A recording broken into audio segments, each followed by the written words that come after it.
Adolah Adam insan patamu, tanamu sampai akhir zaman.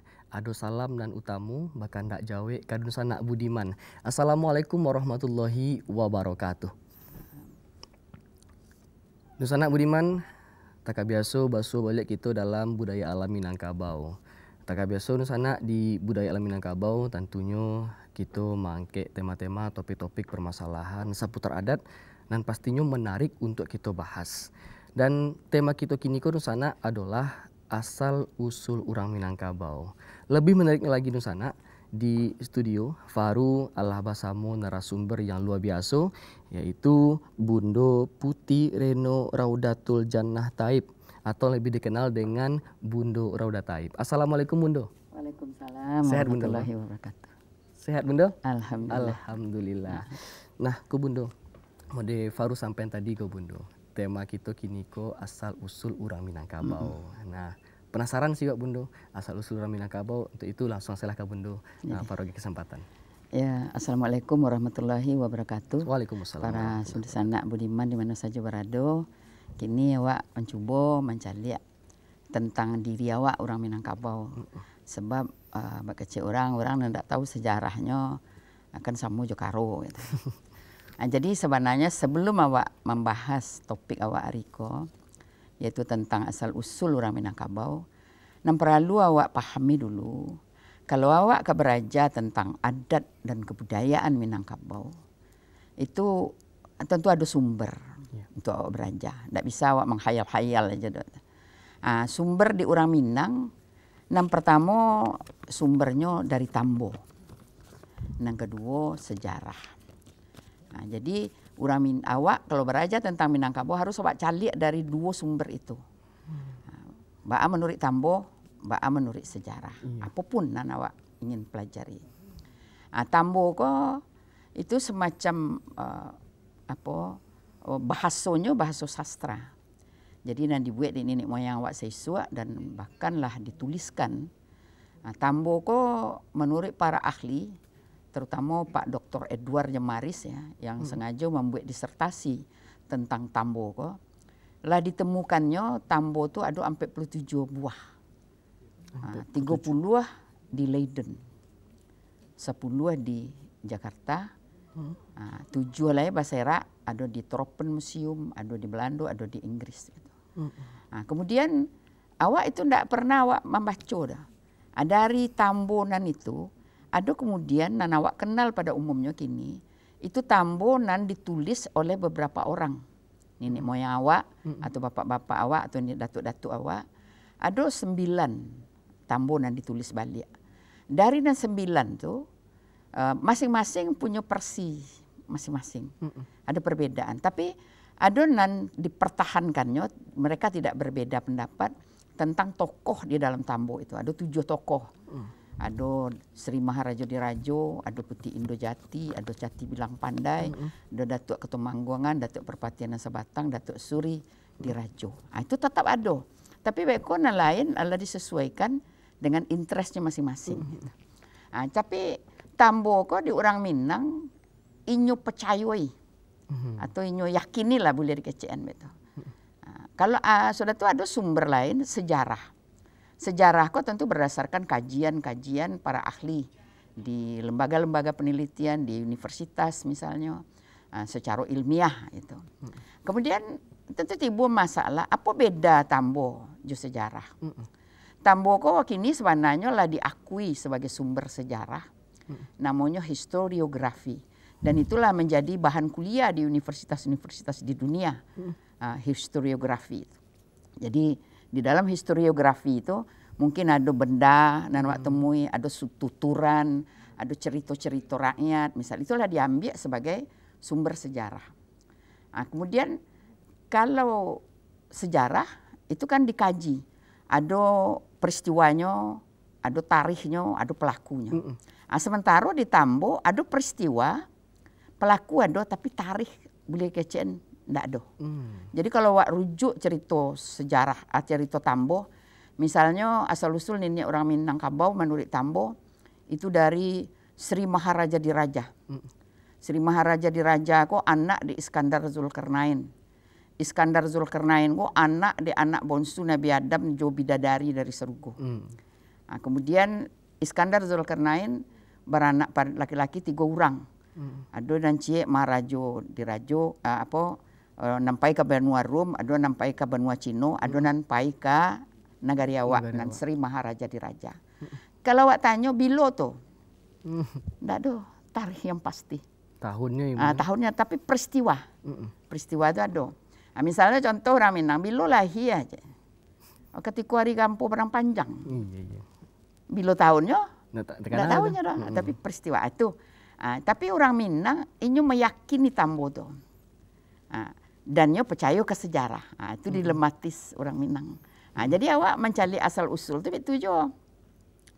Kalau awak cari dari Tambo itu tadi. Iskandar Zulkarnain. Jadi orang anak dewa, bidadari yang diturunkan dari Serugo, anak Nabi Adam, cucu Nabi Adam. Kadang kan salah doa kan cucu Nabi Adam. Iya, betul. Tapi menurut sejarah, beberapa suku bangsa yang pernah datang ke pulau kok. Waktu itu oleh Minangkabau mulai. Iya. Nah, jadi mulai dari sejak kalau dalam catatan sejarah 6.000 tahun sebelum Masehi, itulah pernah datang dari suku Ad Asani nama. Suku Ad Asani itu keturunan dari kaum Nabi Hud lah pernah datang kemari.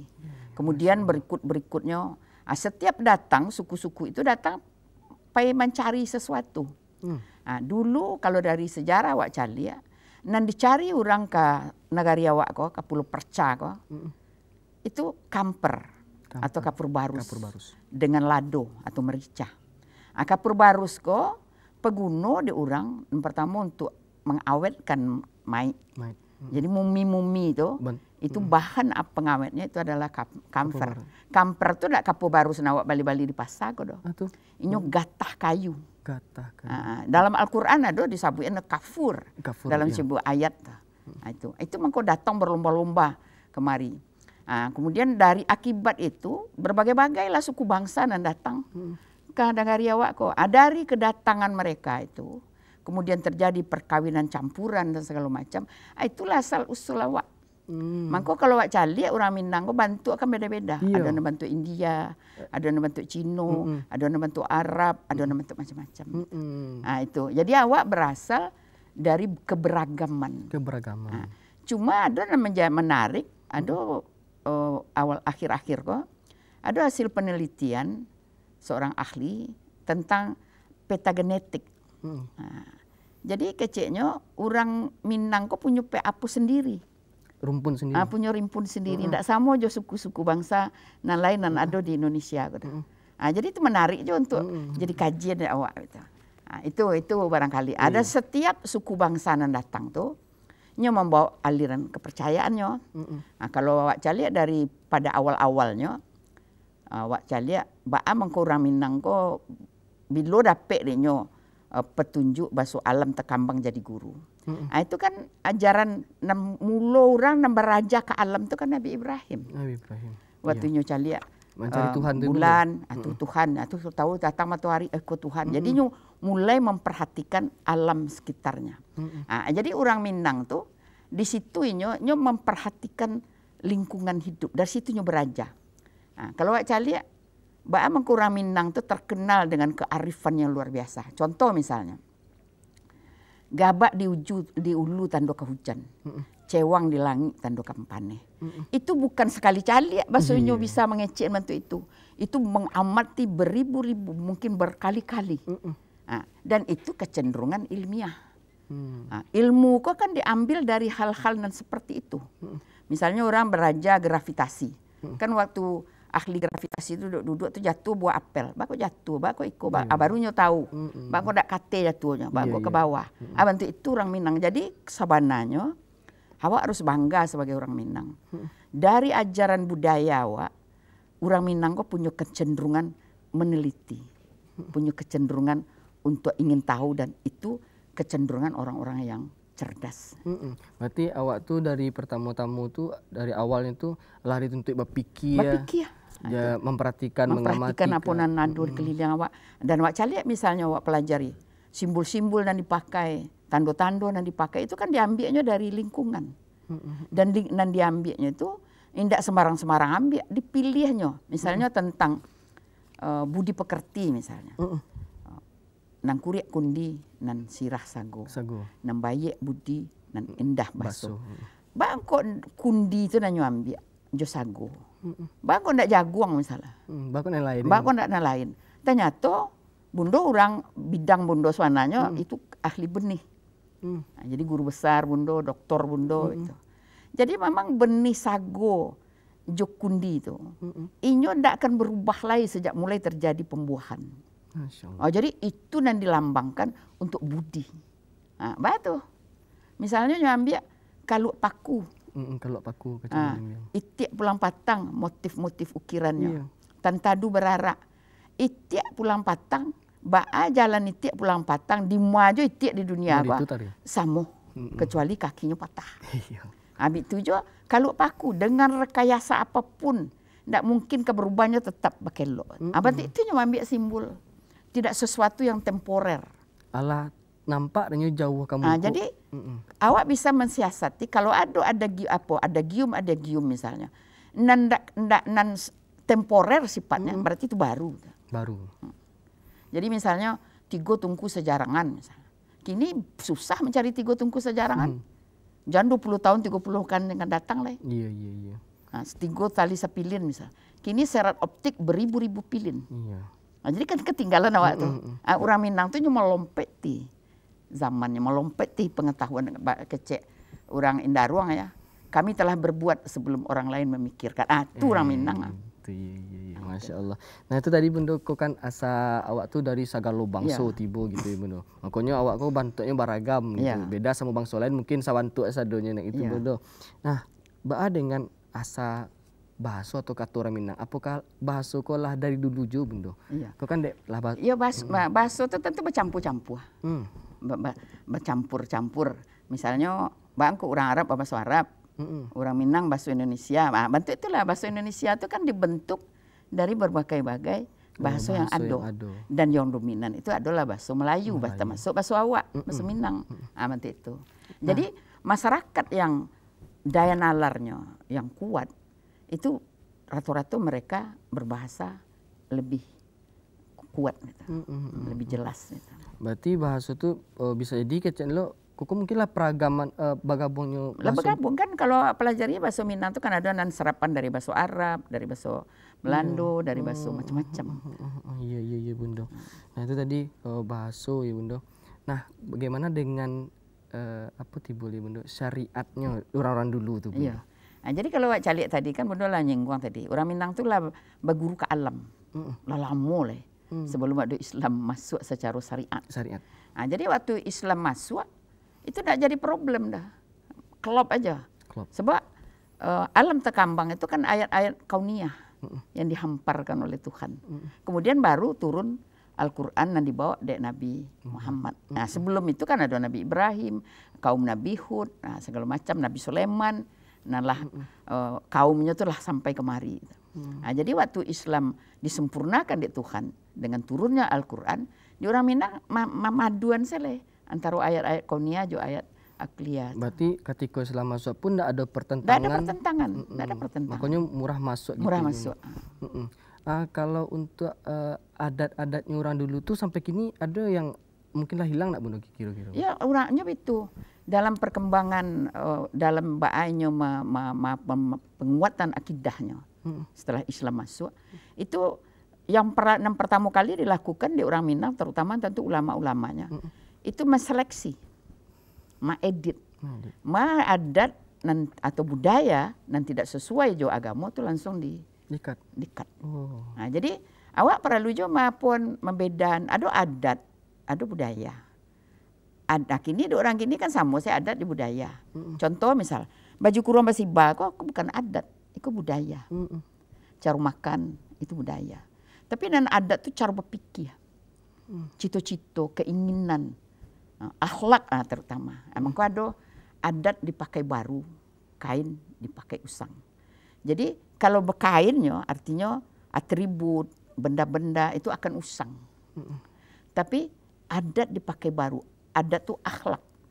Akhlak itu selalu diperbarui. Nah, itu sebagai orang beragama itu dan ajaran ABSSBK itu sebenarnya bahasa kunci isyarat. soalnya tuh akhlakul karimah. Jadi setiap orang kan selalu memperbarui akhlaknya. Tidak mungkin memperjelek, tapi memperbarui kepada yang lebih sempurna, mendekati. Orang kan ingin mendekati sifat-sifat Nabi, misalnya sifat-sifat apalagi sifat-sifat Allah. Kan usaha orang kan ingin menjadi insan yang terbaik. lebih sempurna. Kan sempurna bentuk Tuhan itu tidak kemungkin, bentuk Nabi tidak kemungkin. Sebab itulah dia gia apa dari Tuhan. Tapi orang ingin menjadi sesuatu, menjadi lebih baik. Itu. Nah itu Bunda. Nah tadi kan asa usulnya itu ada antara Tambo dengan sejarah tadi Bunda. Apakah itu tuh ada pertentangan sebenarnya atau itu tuh misal dikompromikan jadi klub? Ya ternyata sampai kini kan tidak ada orang bertentang-tentangan dah. Nyo gabung saja. Apa nanti kecil Tambo tuh nyo carian dalilnya jo sejarah. Nah, itu kelebihan orang Minang. Jadi nyo pertemuan. Nah, misalnya di Tambo kan di kecil tadi tidak ada tarikh, tidak ada segala macam. Dicarinya di sejarah. Itu kelihayannya. Baaknya mencocokan nyo cari tentu peristiwa proses nyo cari. Nah, jadi tidak ada orang Minang nan menjadi bertentangan ini dan tidak lo ada menjadi masalah ada orang Minang lo punya berasal dari mana tidak ada jadi persoalan sampai kini. Nan di orang Minang kini di nyoba suku Minang tuh ampe suku asalnya Koto, Piliang, Bodi, Caniago. Kemudian suku-suku itu berkembang dan inyo yakin bahwa antara suku-suku yang ada kini itu mempunyai hubungan secara genealogis. Nah, itu perbedaan mangko nagari di awak tidak bisa disamon jo desa di tempat lain. Desa di tempat lain itu penduduknya tuh bisa macam-macam. Tapi di awak kalau di dalam cik negari, orang di negari itu minimal terdiri dari ampe suku dan ampe suku tuh orang nan berdusana secara genealogis. Itu nan suku. Jadi misalnya aku berkembangnya bentuk tadi Paru mengecekkan suku Piliang, Piliang di Pasaman, Piliang di pesisir selatan. Pada awalnya nyeciek dulu, tapi lah kembang. Jadi pada rumpun yang sama. Nah, jadi tidak pernah itu dipertentangkan. Lunado tak ada di Bundo selama Bundo duit lah. Terjadi bercakap orang Melayu, orang Ceniago misalnya. Tidak ada dah. Nggak gara masalah adat. Tidak masalah perbedaan suku lah. Tidak ada orang tuh. Atau mengeceknya suku lu lebih buruk, suku kau lebih rancak. Tidak ada dah. Tapi mereka saling memahami. Saling baru memahami. sana. Saling baru sana. Gitu. Dan mereka tahu kalau misalnya bersobok bentuk Bundo bertanya tadi apa suku. Kalau tadi Paru jawab suku Pari Melayu anak Bundo tuh. Itu. Jadi cari kaitan itu. Nah itu tuh terjadi dalam kehidupan sehari-hari sampai kini pun masih. Sehari-hari sampai kini. Jadi suku tuh identitas. Dan itu tidak pernah bisa ditukar, diganti dengan apapun. Misalnya Pak Ari lahir di luar negeri, Karajo di luar negeri, lamar tukar warga negara, tidak bisa membantah bahwa awak itu orang Minang. Tidak bisa dibantah, tidak bisa diganti. Iya, Masya Allah. Nah tadi dan kebiasaan mananya suku pun, ya Kijek Bundo tadi di dua nagari merantau, misalnya Farula kadang kok dia merantau misalnya. Pasti itu sobat-sobat orang Minang. Pasti bertanya suku. Di kampung. Itulah jadi di sana tuh. Walaupun mama jauh lah. Tapi apalagi kalau nyo samo. Sama-sama Piliang, sama-sama Ceniago. Di sana awak mah nyubek lo ikatan beko. Ikatan orang Ceniago, ikatan orang Piliang. Iya. Itu Bundo luar biasa ke Bundo. Tuh asa usu orang Minangkabau tuh tadi bahasa Allah. Timbulnya adat tadi kok Bundo yang kini kok lah dibukukan atau diformulasikan lah begitu Bundo. Itu tuh Allah ada sejak dahulunya atau berkembang zaman gitu Bundo. Jadi kalau bercerita tentang adat dan kebudayaan Minangkabau, samula jo negara awak sianan memerdekakan itu kan ada founding father. Orang Minang punya jo, ada Datuk Perpatian Sebatang, jo Datuk Ketemanggungan. Itu yang menyusun sistem masyarakat, bahkan yang menentukan tentang sistem matrilineal pun beliau. Jadi berdua beradik, Datuk Perpatian Sebatang jo Datuk Ketemanggungan, orang samande balain bapak. Nah, jadi mandenyo yang pertama kan istri dari Sri Maharaja Diraja tadi. Beranak seorang, itu namanya Datuk Ketemanggungan. Nah, kemudian setelah Sri Maharaja itu meninggal, istri ko Indo Jelito namo kawin lo balik Jo Cati Bilang Pandai. Cati Bilang Pandai ko orang pintar, orang pandai lah, ahli, pakar. Punya anak belimu. 2 laki-laki, 3 pedusi.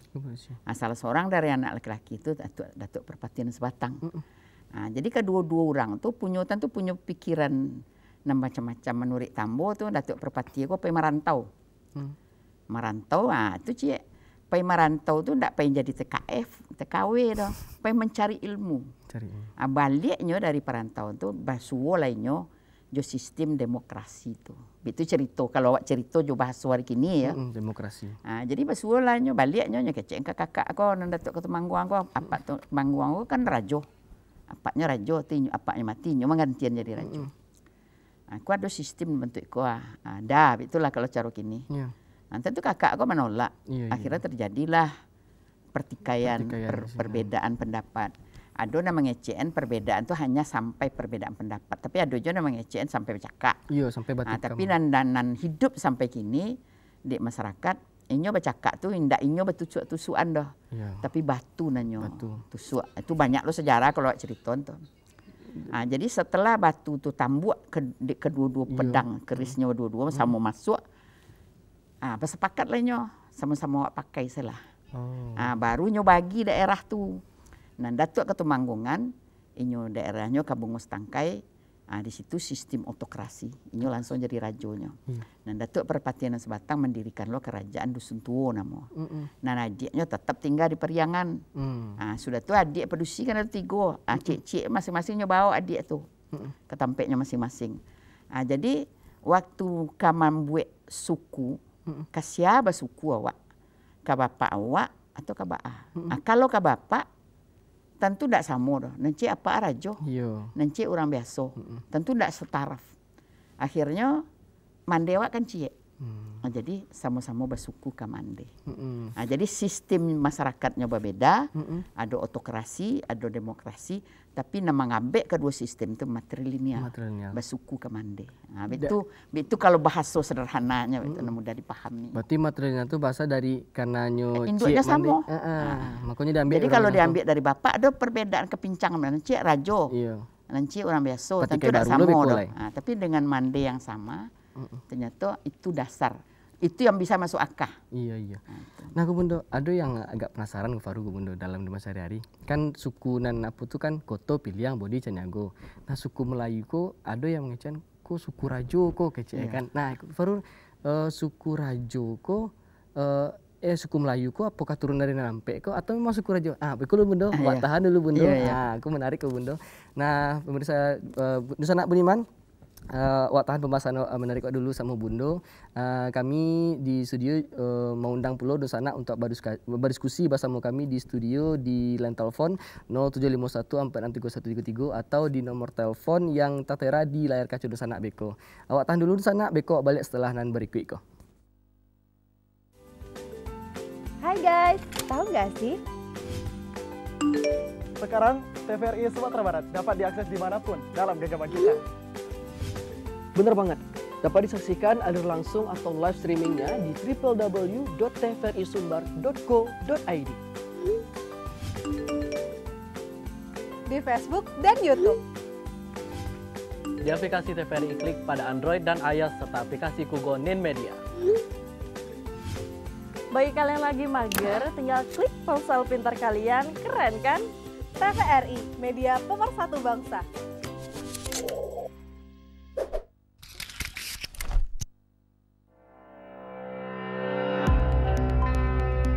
Untuk menjangkau pemirsa yang lebih luas, siaran TVRI Sumatera Barat dapat juga disaksikan melalui kanal digital dengan kualitas yang lebih optimal. Pada channel 30 dengan coverage area Kota Padang, Kota Pariaman, dan Kabupaten Padang Pariaman.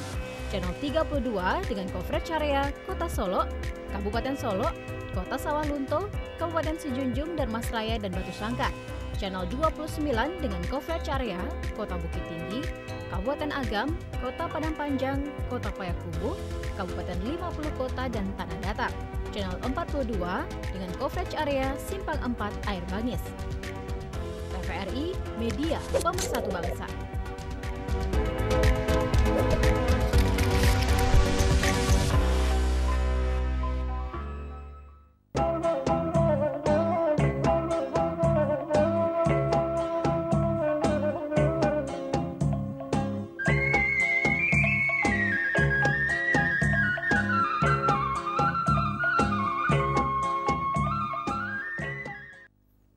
Nusana Budiman, basuh balik kita dalam budaya alam Minangkabau. Nah, moderator sampai tadi, kami di studio mau undang Nusana pula untuk diskusi bersama kami, tentunya bersama Bundo, di studio di line telefon 0751 sampai 63133 atau di nomor telefon yang ada di layar kaca Nusana Sadonyo.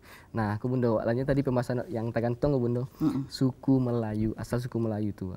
Faru pernah mendengar suku Melayu kok katanya suku Rajo. Faru penasaran dok, suku Melayu itu memang suku Rajo atau turunan dari Nanampek ke Bundo? Iya, suku Melayu itu kan ndak dari masuk Nanampek itu dah.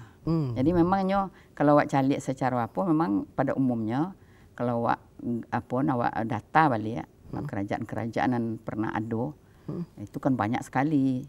Kalau dihitung-hitung tuh 169 banyaknya. Tidak hanya di Sumatera Barat yang berkaitan dengan Pagaruyung.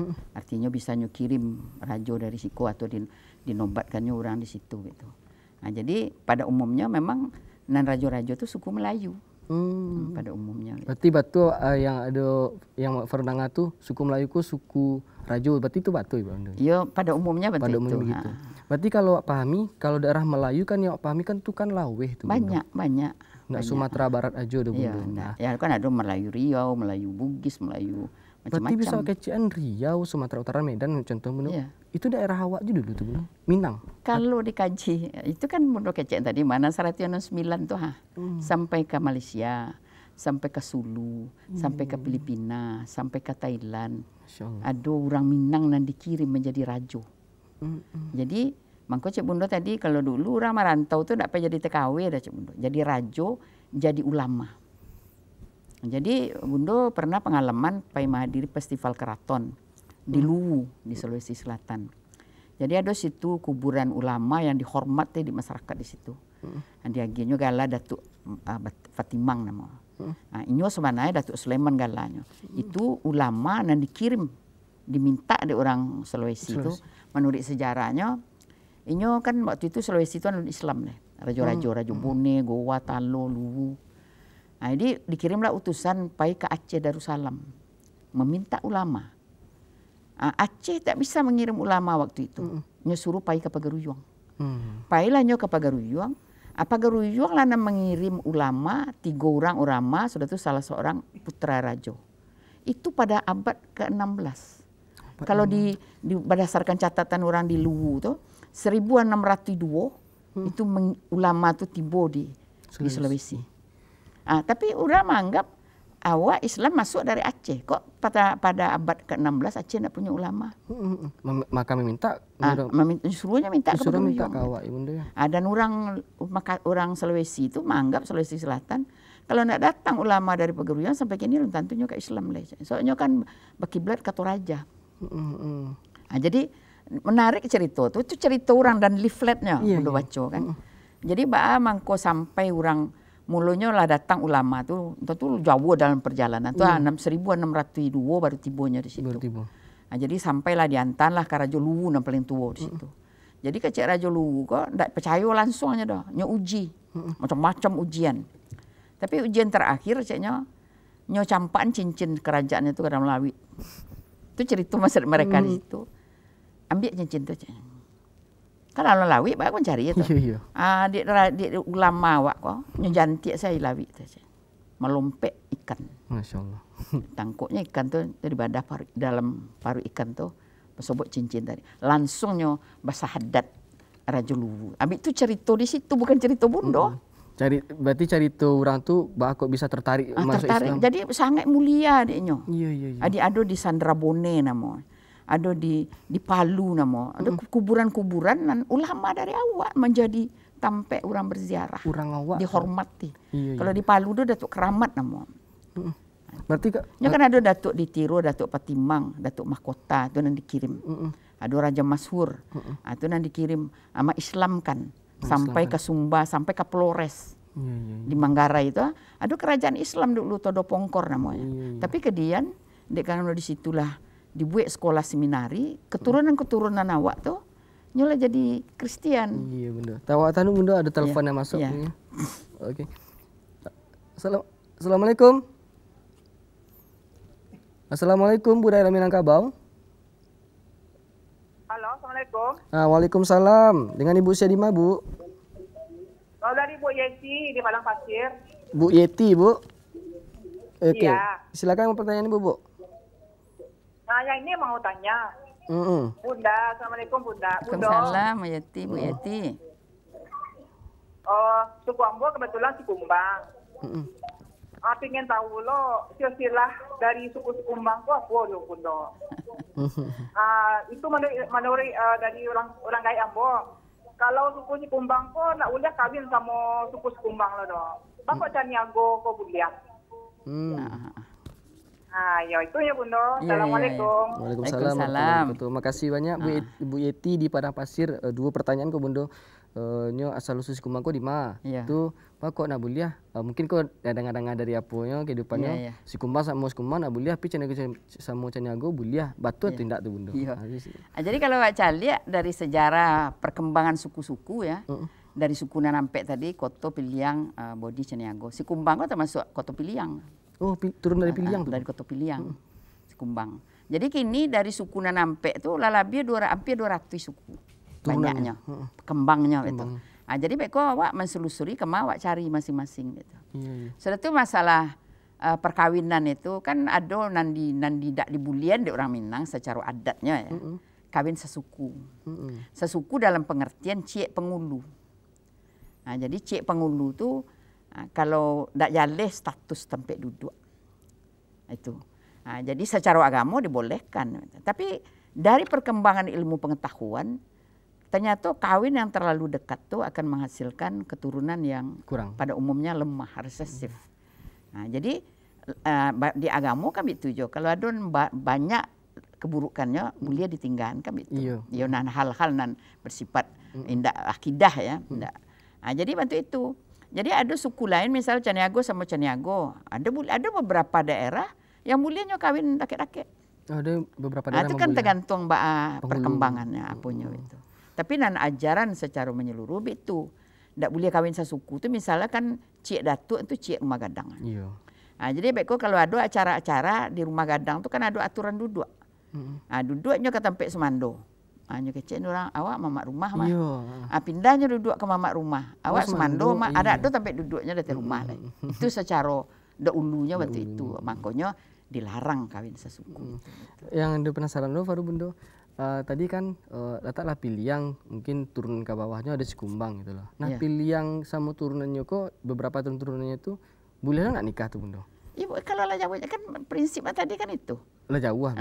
Nan sadatu sepengulu itu ndak boleh. Gitu. Kalau lah Jawa Piliang di agam je Piliang di Batu Sangka maksudnya tidak ada masalah. Tidak ada masalah. Iya, walaupun awak arti orang sesuku itu kan seketurunan. Seturunan datuk. Asa Hindu dulunya. Datuknya neneknya cie dulu. Tapi kinilah kambangnya. Iya. Oke, ada telepon masuk nih Bunda. Ya. Assalamualaikum budaya Minangkabau. Waalaikumsalam. Dengan apa saya di mana Pak? Irpas di Piano. Pak Irfan. Irpas. Iya. Irpas. Iya, silakan Pak. Dari Piano. Iya. Ke di luar tema ya Bunda. Iya Pak Irfan. Di dalam buku adat kan adat Basandi Sarak Basandi Kitabullah. Iya. Kan ada kaum adat dan kaum agama yang kenal kisapa di Bukit Merapalam itu. Di antara ulama itu siapa nama-nama dan di kaum adat siapa nama-nama. Terima kasih Bunda. Berkatu. Iya. Iya. Itu Pak. Oke, terputus. Mungkin lah Wak Tangkuk tadi pertanyaan Bundo apa kok nanyo ada kaum adat kaum agama.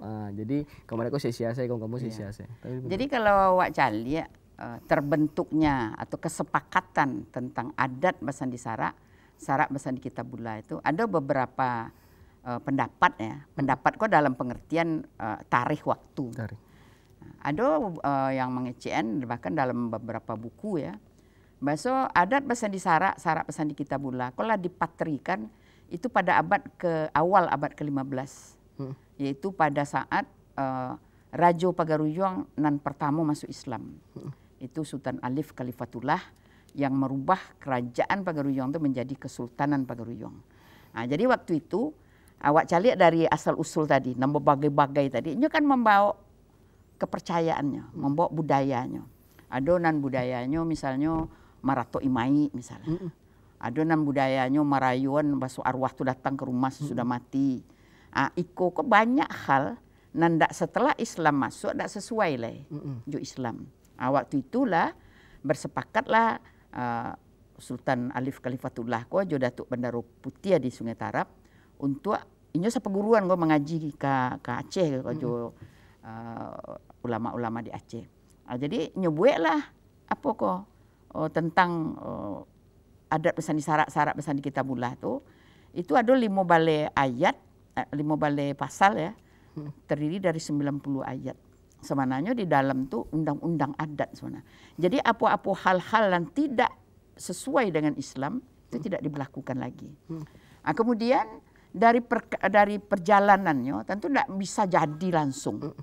Kemudian ikut diperbarui di Inye Arsuli. Ikut nan di Bukit Marapalam nan di KCN pada awal abad ke-19. Oke, watan sedikit Bunda. Iya. Assalamualaikum, budaya Minangkabau. Iya. Iya dengan Ibu Sedima, Bu. Ibu Yanti di Pariaman. Oh, iya. Iya, Bu, tadi Bu. Ya. Ini bertanya Bundo. Ya, Bu Yanti. Ada istilah orang yang melakok kadat tua. Ya. Artinya ini tidak punya suku, datang ke suku tempat, kemudian membayar gitu kan. Apakah itu tidak merusak dari sendi adat itu sendiri? Ini kadang dia entah apa sukunya kan, datang ke sebuah datua, kemudian dah sukunya Jambak juga, kemudian atau Tanjuang, Caniago. Kalau menurut apa kita itu kan bisa merusak sendi dari adat itu sendiri. Iya. Oke, Bu Yanti. Itu saja. Terima kasih. Assalamualaikum. Waalaikumsalam warahmatullahi wabarakatuh. Makasih Bu Yanti di Pariaman. Tapi sebelum ke Bu Yanti kalau Bundo masalah malako kadatua lanjut tadi seketik Bundo masalah tokoh adat, tokoh agama. Ya kalau di dalam waktu di Bukit Marapalam yang kedua ya, waktu itu sebenarnya mengukuhkan kembali. Jadi disitulah kaum adat bahkan orang mengaitkan perang Padri. Iya. Maksudnya dianggap perang Padri itu adalah perang antara kaum adat dengan kaum agama. Padahal sebenarnya enggak. Di dalam kaum Padri itu banyak datuk-datuk kalau baca sejarahnya. Banyak penghulu-penghulu pucuk di situ. Jadi persoalannya bukan persoalan agama di situ, tapi kok Raja Belanda. Akhirnya mereka bersatunya. Waktu itulah diperkuat kembali bahasa adat pesan di sarak pesan di Kitabullah, sarak mengato adat memakai. Di situ ditegaskan. Jadi apapun yang di kerajaan adat adalah yang di KCN dek sarak.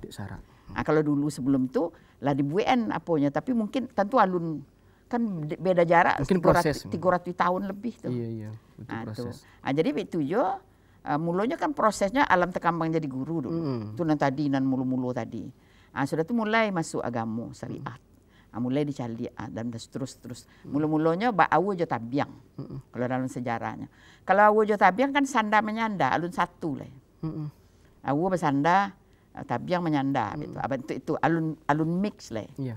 Kemudian baru inyo menjadi padu sarak mengato adat memakai. Itu tegas itu. Itulah yang diperbarui dan Patangko tahun 2009 balik diperbarui balik, diulang balik semacam ada tokoh-tokoh agama, ada ketua majelis ulama, ada tokoh sejarawan, tokoh adat, nenek mama, bersama-sama balik di Pato tuh mendeklarasian balik adat pesan di sarak kok apa awak filosofi awak. Iya. Jadi diperbarui setiap tentu ada persoalan-persoalan. Maka perlu dia pun balik dikuat kembali, dipasak balik itu. Itu tadi. Jadi prosesnya akan terus berlangsung. Apalagi kini kan banyak kacau-kacau balau orang ingin memperandakan adat awak. Kalau ada awas-awas mungkin nanti ada lo balik dibuat lo balik semacam memasak balik. Iya. Memparek balik. Dan ikoko disesuaikan jo kondisi zaman kan. Iya. Karena adat kok ndak mungkin yo kuno tadi dia ikut zaman gitu. Ikut zaman ya. Di melewati itu sehingga nilai-nilai akidah awak maka dalam alhamdulillah Pak Gubernur awak lah membuat memfasilitasi membuat buku tentang pedoman pengamalan ABS SBK. Kebetulan Bundo ada 8 orang penyusunnya, Bundo 1, dan itu dibagi atas 6. Dan yang pertama sekali itu penguatkan akidah. Nah, itu yang jadi penting. Kalau lah kuat akidah dan lain-lain itu menurut saya. Itu 6 poin pertama. Dan yang menjadi persoalan kini buku itu lado, ba'a menyebarkannya, ba'a mengimplementasikannya, seluruh nilai-nilai yang ada di dalam ABS SBK itu dalam kehidupan masyarakat Minang dalam berbagai aspek. Ya, semoga saya capek terwujud. Capek terpenuhi. Itulah alhamdulillah ucapan terima kasih ke Pak Irwan Prayitno lah memfasilitasi itu sehingga lahir buku. Walaupun itu belum sempurna, itu akan disempurnakan terus. Itu tadi jawaban dari pertanyaan Pak Irfan di Nanggalo. Nah, aku barangkali ke Bu Yanti di Padaman tadi Bundo. Ada istilah malake kadatua. Koko masa-masa suku tu nak merusak apa gitu Bundo. Jadi itu cik lay bagaimana kearifan orang Minang ya. Jadi inyo laba pikir dari dulu. Baso anak cucunya kok ndak akan tetap tinggal di kampung. Akan pergi merantau kemana-mana. Sebab orang Minang kok berjiwa penaruko. Kalau orang berjiwa penaruko tu nyo akan selalu bergerak. Dinamisnya. Jadi nyo lah dipikir tuh mungkin nanti anak cucunya kok akan kawin dengan orang di luar Minang. Bahas status cucunya. Kalau misalnya anaknya laki-laki, bini je orang di luar Minang, cucu itu tidak orang Minang dah. Kalau berdasarkan matrilineal tadi. Aku anak-anak cucu kok, tidak bisanya jadi orang Minang. Dibuatlah ruang untuk itu. Namanya inggok mencakam tabang basi tumpu. Jadi anak-anak nan tidak bisa menjadi orang Minang karena perkawinan misalnya. Dibuatnya ruang mengaku beninik mama. Nah, jadi misalnya istri orang Jawa misalnya. Anak tak bisanya di Jawanya tak bisa. Di Minang tak dapat. Ada orang Minang diaginya. Jadi bini jo anak-anak tu mengaku suku. Mungkin kabako parul. Dianggapnya dibuat upacaranya tu sehingga diakui sebagai anak kemenakan dan diagi suku. Tapi ada batasan-batasan, aturan-aturan. Nan boleh melakok tu orang Islam. Tidak boleh tidak orang Islam dong. Kalau tidak orang Islam itu lain jadinya. Bahkan kalau zaman dulu, Lima mungkin penduduk alun rami bana, tanah lain banyak juga. Bagi tanah tu, ganggam buntuk. Tanah Bundo? Jadi. Assalamualaikum budaya Minangkabau. Waalaikumsalam. Iya, dengan apa saya di mana Pak? Pak Haji Samsir di Parabai Bukit Tinggi. Pak Haji Samsir di Bukit Tinggi. Pak Samsir. Tadi Pak. Ya, Assalamualaikum Bundo. Ya, Pak Haji. Waalaikumsalam. Dia tak putih Bundo. Mungkin beko diulang balik Bundo ya. Nah, walanya tadi Bundo, bahkan orang yang Malakok tu dia giah apa tadi Bundo? Dia giah tanah ganggam untuk hak pakai. Iya. Untuknya hidup itu. Ndak boleh dia giah galah sako. Misalnya gala pengulu, gala manti, malin itu kan berdasarkan suku matrilineal. Tapi lah diakui sebagai anak kemenakan, lah dibawa satu dalam segala hal itu. Gitu. Tapi kalau misalnya untuk menapian, gitu Bundo ilustrasi yang tadi, Faru mungkin sama orang Jawa, beko anaknya laki-laki, itu beko Malakok kadatua. Nah, inya beko kalau misalnya kan nikah lo laki-laki kok kan ada istilahnya babako. Enggak, babako tuh ada wak dapet gala. Nah, anaknya gala muda kan enggak ada soal. Gala muda. Gala tuh kan ada 3 kategori. Gala sako. Gala sako tuh fungsional. Nan jadi pengulu, nan jadi manti, malin, dubalang, imam, katib, bilal. Itu gala sako. Gala sako. Nah, itu enggak boleh diagian ke orang di luar suku awak dah. Kalau enggak ada laki-laki di dalam suku gantung dulu. Nah, sudah tuh ada gala muda. Gala muda tu orang laki-laki nan akan menikah. Ketek bernamu gadang begala. Tapi tidak seluruh negari punya adat macam itu dah. Iya, watan dulu Bundo. Assalamualaikum budaya Minangkabau. Ya, Waalaikumsalam. Pak Haji tadi. Pak Haji tadi. Ya. Ayo, tari Pak. Ayo, selamat sore. Assalamualaikum Bundo. Ya, Waalaikumsalam. Aku mau dengar kita dalam sambung ni. Nak mau dengar. Di mana dia berita di balik talon nama tadi. Di mana asal turun ni kita yang puncak nama rapi. Jadi masa dulu dah dibuat kini ko 2, 3 lantau pun 3. Ko luar nanti ko pertama luar tanah datar, kedua luar agam, ketiga luar 50. Tu dah jadi yang bagus. Makin ni yang bagus saja untuk rantau nanti ko ni kah? Kalau menentau itu pertama rantau posisi, kedua piangan lawe padang sapal suku, ketiga rantau posisi.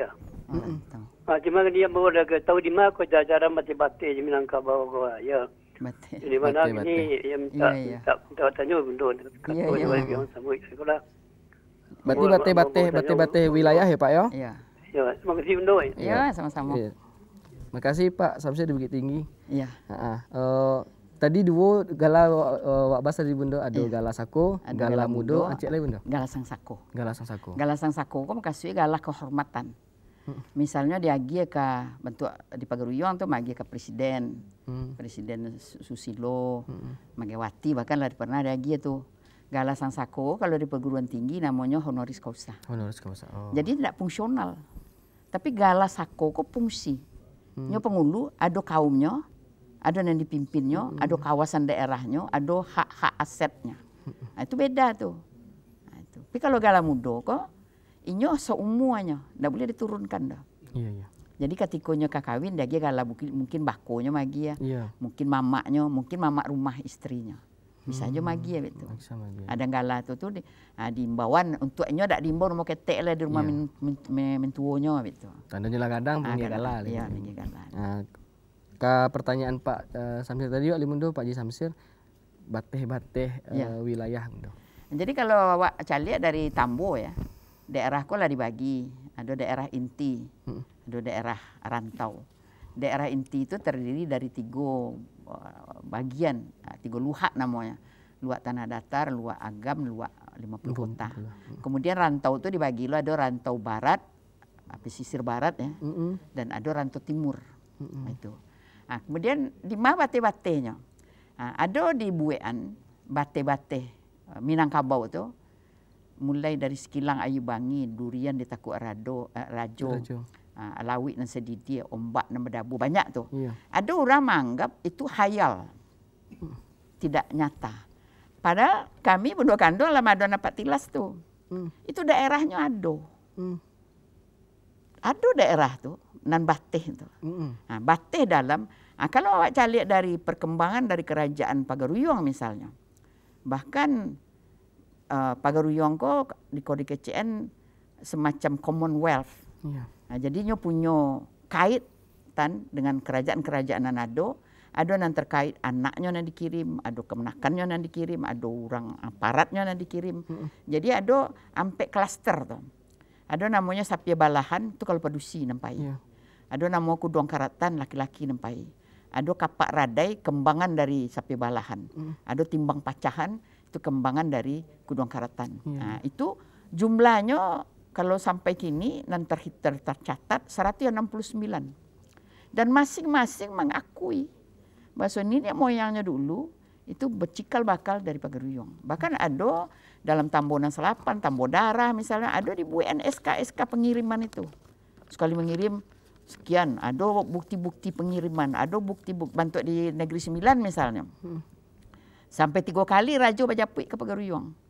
Sampai kini kalau penobatan Rajo di Negeri Sembilan itu selalu dikeluan rambut dan sale sebatil namo untuk mengukuhkan secara simbolik gitu. Dan sampai kini sangat berhubungan, berkomunikasi sebagai awak bersana gitu. Nah, waktu Festival Keraton tahun 2009 Balai di Adon di Sumatera Barat di Tanah Datar itu sampai 22 kerajaan dan hadir dan semuanya mengaku bahasa nenek moyangnya dari Pagaruyung. Barang luar biasa tuh. Dari awak jadi itu gak mengkocek Bundo. Enggak. Pai barantau itu jadi rajo, jadi ulama.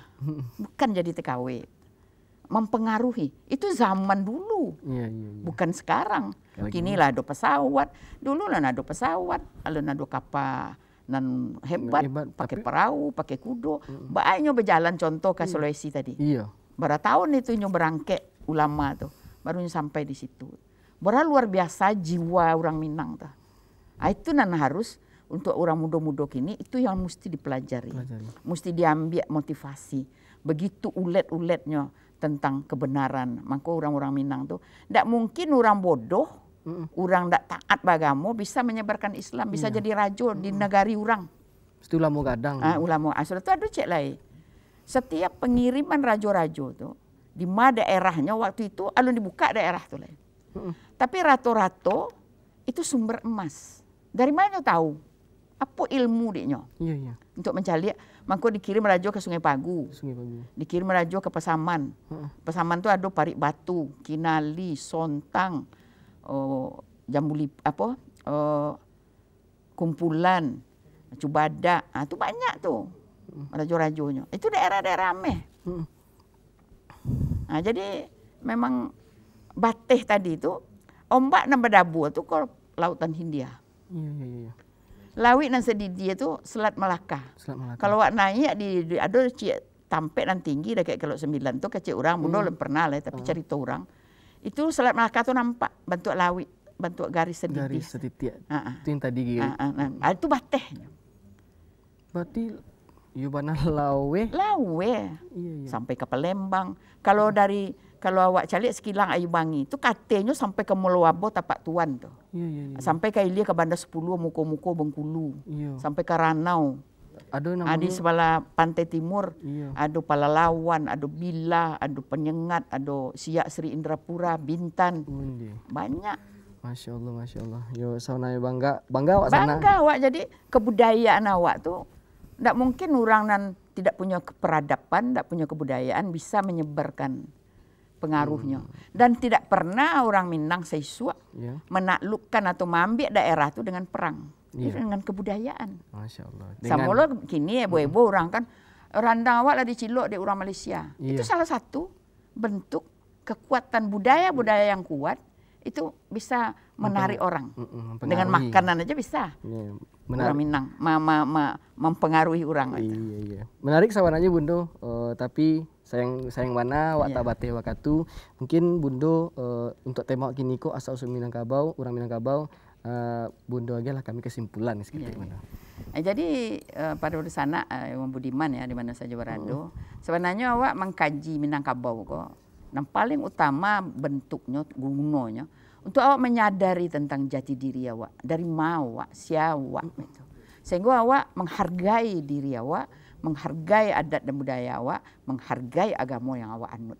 Itu yang jadi kunci soalnya. Jadi terutama anak muda-muda, begitu gigihnya nenek moyang awak Seisua. Dengan segala fasilitas yang terbatas. Tapi mereka ternyata bisa menagakkan tonggak-tonggak yang sampai hari ini tonggak-tonggak itu diakui oleh masyarakat dunia. Masya Allah. Dan itu yang harus awak kambangan, terutama generasi muda Bundo. Ya sama aja apa. Tadi kan Bundo lah bercerita aja. Kini kesadaran muncul dari para ahli-ahli meneliti tentang sistem demokrasi. Ternyata tidak memberikan apa yang diinginkan. Orang Minang lah sejak Seisua diantisipasi. Dia tidak memilih cek sistem dah. Sistem demokrasi, sistem otokrasi, jalankan sekali dulu. Jadi kalau kurang risiko, ikut meimbang. Kurang risiko, ikut meimbang. Luar biasa. Luar biasa. Sebenarnya panjang sebenarnya. Banyak hal. Kan awak kini mencoba membangkitkan. Iya, tapi saya mana mungkin di lain waktu beko wak bosok balik, bahas lebih lanjut balik Bundo. Nah, Anak Budiman, itulah tadi pembahasan kita sama Bundo Roda Taib mengenai asal-usul orang Minangkabau. Banyak sebenarnya hal-hal yang bisa kita padalam lagi dan mungkin di lain waktu bisa kita lanjutkan. Akhir kata dun sana Ambo Muhammad Irhas Fakhruddin sarato sadolah kru nama tugas mengucapkan terima kasih dan pamit undur diri dari hadapan dusana. Wassalamualaikum warahmatullahi wabarakatuh.